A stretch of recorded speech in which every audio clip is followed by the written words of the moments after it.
지금 개헌이 2018년도에는 민주당 그리고 조국혁신당 여러 그 좌파 정당에서 이제 개헌의 초안을 사실은 얘네가 7공화국이라고 하는 이름으로 이제 개헌을 준비를 해서 개헌 캠페인을 2018년부터 20년까지 벌였었던 기억이 나고요.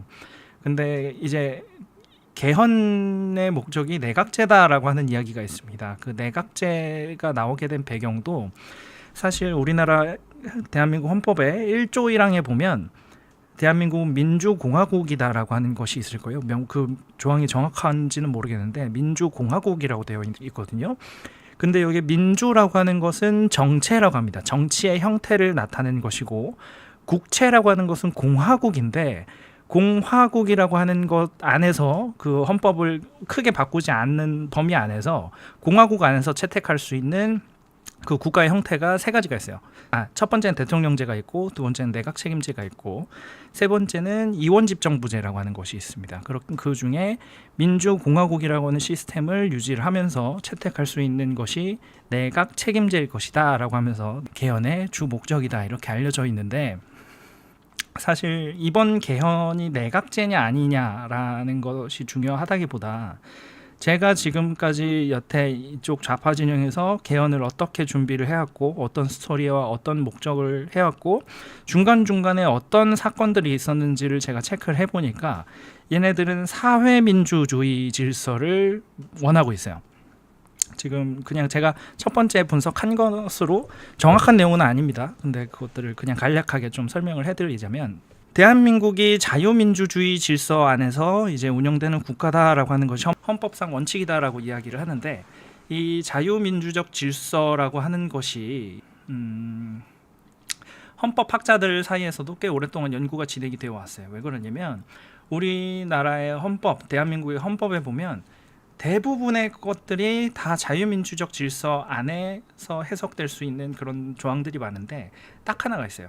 경제 민주화라고 하는 구문이 헌법에 들어가 있습니다. 그것들을 살펴보면 법제처의 연구 자료들이 있어요. 헌법학자들이 이제 써놓은 논문들인데 그때 당시에라고 하는 것은 사민 정책 그리고 사회민주주의 정책을 줄여서 사민이라고 합니다. 사회민주주의 정책을 반영한 헌법인데 이것을 어떻게 자유민주적 질서라고 이야기를 할 수 있느냐를 살펴보고 역사적으로 연구를 해보니까 그 당시에는 사회민주주의나 자유민주주의에 대한 개념이 충분히 정립되지 않았던 상황에서 헌법을 만들다 보니 당시의 사람들이 경제민주화라고 하는 것이 사회민주적 질서에 해당하는 것인 줄 몰랐었다라고 하는 식으로 연구가 되어 있는 것이 법제처 홈페이지 안에 보면 많이 연구가 되어 있다라고 하는 그 자료들이 올라와 있고요.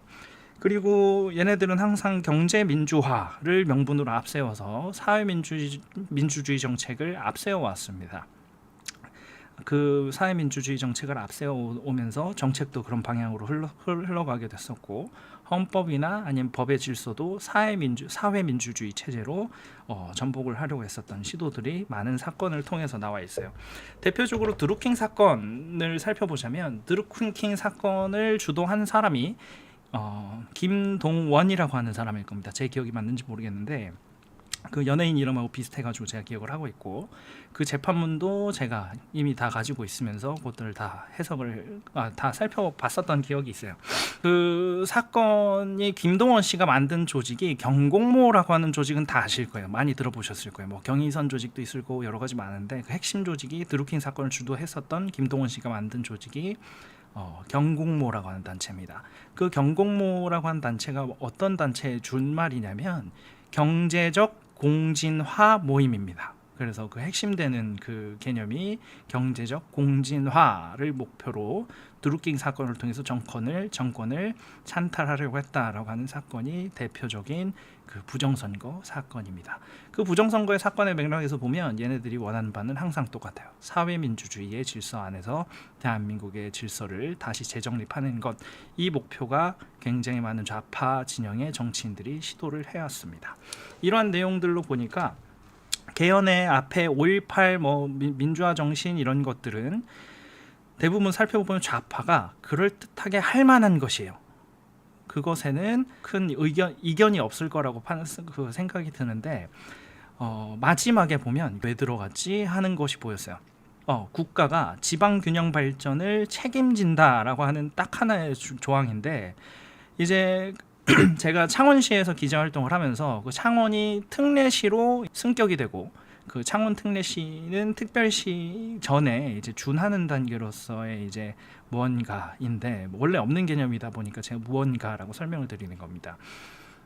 그 특별시와 그냥 일반 광역시 사이에 그 어딘가에 속하는 그런 개념인데, 특례시라고 이름만 붙여놓고 특별한 권한도 없고 특별한 지위도 없고 특별한 무언가 아무것도 없었던 시기에 창원 특례시가 요구했었던 것이, 그 창원 특례시, 수원 특례시, 용인 특례시, 고양 특례시 등 해가지고 5개 특례시가 모여서 지방의 권한을 이양해달라라고 하는 요청을 해왔었어요. 지금까지도 해오고 있고, 그 권한 이양 절차가 계속해서 진행되고 있는데, 이게 실질적인 지방 균형 발전이 되려고 하면 권한 이양과 관련된 이야기들이 나와야 돼요.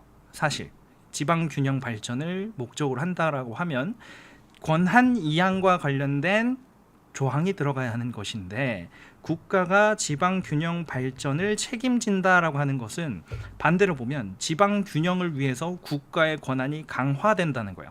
강화된다라고 하면 무슨 일이 발생하냐면, 지방 균형 발전을 위해서 중앙에 대한 정부의 권한이 더 막강해지고 중앙 집권형 재분배 정책들이 이제 사용이 될 가능성이 높다라고 하는 겁니다. 왜냐하면 국가가 책임져야 된다고 했으니까. 그렇기 때문에 중앙 집권형 재분배 정책을 헌법 조항에 넣어 놓는다라고 되어 있고, 재분배, 경제적 재분배뿐만 아니라 인프라라고 한다든지 기업이라고 한다든지 이런 것들이 명시가 되어 있지 않아요. 그렇기 때문에 권한 이양이 아닌 중앙 집권형 재분배 전략으로서 경제, 그리고 정치, 그리고 행정 같은 복잡하고도 많은 요인들을 중앙정부, 국가 차원에서 지방 균형 발전을 명분으로 재분배를 할 수 있다라고 하는 조항으로 읽히거든요. 그런 목적 때문에 이번 개헌은 많은 것들을 좌파 진영에서 내려놨지만, 그 재분배라고 하는 것이 경제민주화에도 포함이 되는 개념이기 때문에 이것을 반대해야 한다라고 생각을 하고 있습니다. 그리고 이런 부의 재분배, 경제적 재분배, 행정의 재분배, 인프라의 재분배, 여러 시설의 재분배를 통해서 목적을 하고 있다라고, 사회민주주의 질서를 확립하기 위한 그 목적이 보인다라고 말씀드렸는데, 얘네들이 계속 이야기하는 게 임대주택 이야기하고 있고요. 그리고 서울시에 들어올 수 있는 부동산 매매 규제라든지 여러 가지를 보면 토지금 공개념도 약간 그런 개념이잖아요. 저는 제22대 총선 때도 제가 계속 줄기차게 얘기했던 것이, 임대주택 정책을 좀 폐지해야 된다라는 입장을 계속 고수를 해왔습니다. 경제의 자본주의 질서 안에서 채무도 자산으로 보거든요. 그 자산을 보는 것에는 자본이 있고 부채가 있습니다. 부채와 자본을 합친 것을 자산이라고 하는데, 이 부채로서도 자산 소득을 축적할 수가 있고 자본으로서도 자산 소득을 축적할 수도 있습니다. 이게 예전보다 리소스라고 불렀었던 개념이 캐피탈리즘이라고 하는 것으로 발전돼가는 그런 역사가 있어요. 그렇기 때문에 이 부채를 탕감해준다, 그리고 경제적 부담을 탕감해준다라고 하는 명분으로 임대주택 정책을 굉장히 많이 확산해왔고 확대해왔고, 그게 좌파 우파 정당에서 모두 찬성해오면서 늘려왔습니다. 그런데 이 임대주택 정책의 문제나 설계에서 보면 굉장히 그럴듯하게 잘 짜여진 것 같은데, 임대주택은 임대료를 내야 되잖아요. 임대료는 저가라 할지라도 자산 축적, 아까 이야기했었던 부채도 자산이고 자본도 자산인데, 임대는 비용입니다. 임대료는 비용이기 때문에 자산 형성에 기여가 되는 항목이 아니에요. 이게 회계에서도 나와요. 기초회계 과목에서도 이 개념을 배우게 되거든요. 근데 이걸 비용으로서 우리가 자산 축적을 하느냐, 아니면 우리가 자산으로서 부동산을 우리가 소유를 하느냐의 차이는 경제적 메커니즘에 있어서 굉장히 큰 차이가 있다라고 하는 입장이 제 입장이기 때문에, 임대주택 보급 정책을 폐지를 하고, 제 입장은 뭐였냐면, 청년들 그리고 중저가형 주택을 살 수 있는 저 대출 기준을 완화시켜야 된다라고 하는 것이었어요. 이것과 관련돼서 도시개발 정책을 제가 많은 건설사들하고 이제 미팅을 하면서 얻어낸 결론이 뭐였냐면, 우리나라의 주거주택 개발 환경 자체가 도심권, 상권, 핵심 상권에는 고급 주택들이 들어오고요. 그 이후로 갈수록 저가형, 중저가형 주택들이 이제 들어서는 구조가 되는데, 고급 주택이 메인 상권에 들어가면 상권이 같이 늙을 수밖에 없어요. 고급 주택에 들어가는 사람들은 경제적 부를 이미 쌓은 사람들이 50대, 60대, 70대 사람들이 사게 되거든요. 50평대, 60평대 아파트는. 근데 그게 역세권에 들어가게 되면 50대, 60대, 70대에 계셨던 노령층들이 나이가 들수록 그 상권이 같이 늙어가는 사회적 현상이 발생을 해요.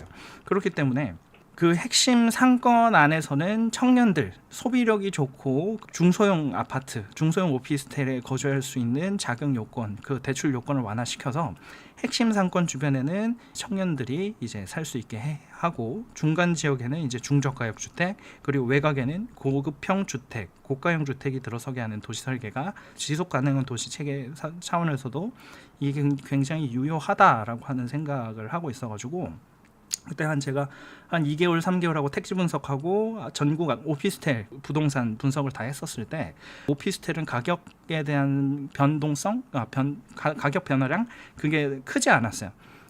그렇다고 하면 이게 투기 물량으로서의 가치가 없다라고 하는 건 이미 시장에서 평가가 난 것이기 때문에, 오피스텔 혹은 평수가 작은 저가형 아파트에 대해서는 부동산 상한제, 부동산 하한제를 걸 필요가 없겠다라는 결론이 내려왔었고, 그렇기 때문에 메인 그 먹자골목 이런 데 있었잖아요. 청년들 시끄러운 거 좋아해요. 제가 봤을 때 그 밖에 나가서 바로 술 먹을 수도 있고 바로 놀 수도 있고, 편의점을 나가더라도 뭐 하나 살 수 있는 소비력을 갖춘 게 청년이거든요.